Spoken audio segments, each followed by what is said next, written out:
عمرو دياب بيقول ايه؟ من الفراق اللي يتفقوا الحبايب فيه يبقوا صحاب. تحس بقى انك عايز تقول ثم يا استاذ بهاء الدين محمد، مؤلف الاغنيه طبعا. وللعلم يعني اغلب اغاني عمرو دياب اللي بتقف قدامها تقول يا نهار ابيض هتلاقيها تاليف بهاء الدين محمد. يا حبيبي لا، انت ما قلتش ليه من الاول، لو عشقاني كلام تاني، الى اخره من حلويات.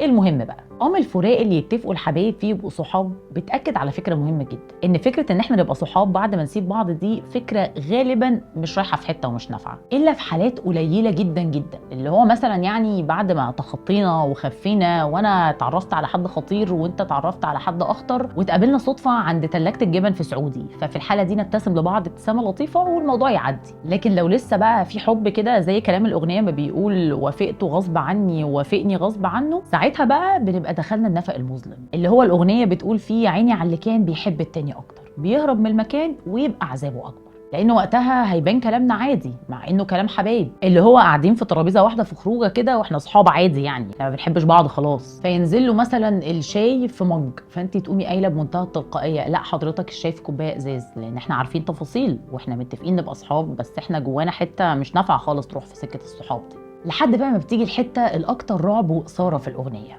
ان انا لو شفته ويا غيري وطول في السلام وشافني شايفه يعند ويطول في الكلام، في اللحظه دي بقى بتبقى واقف قدام تحدي. يعني لو انت بنت بتبقي حاسه اللي هو طب اقوم اجيبها من شعرها طيب وافقد كل برستيجي في المكان ولا اعمل ايه؟ ولو انت ولد هتقول انا هعدي جنبه واكعبل والقهوه اللي ماسكها تقع عليه وابقى كده قلت قيمته قدامها، بقى انا كده انتصرت. فتحس كده بصراحه وانت بتاخد نفس ان ايه وجع القلب ده، تجربة مرة ومريرة وصعبة جدا وما بتروحش في أي حتة، حاجة في منتهى البؤس. يعني إن إحنا نكون كان في بينا دوائر مشتركة وحكايات وتفاصيل وناخد قرار إن إحنا نكمل كصحاب، صعبة جدا حتى لو حصلت بشكل نادر وقليل، بس حتى استمرارها بعد ما نكون في علاقات تانية بيبتدي كده يفيد أوت خلاص. لو إحنا يعني ناس متحضرين قوي وخدنا القرار ده مع الوقت صعب قوي إن ده يكمل. ده غير بقى إنه من البداية لو ناس لسه بتحب بعض فهي أصلا حاجة مستحيل إنها تحصل. هل الدنيا بكل تعقيدها وصعوبتها والدراما اللي فيها مستحمله ان احنا نضيع في وقت ونهدر في طاقه ومجهود مع ناس خلاص القصص بينا خلصت؟ لو في سبيل للرجوع وان المشاكل اللي بينا كانت يا دوب كده زوبعه ممكن تخلص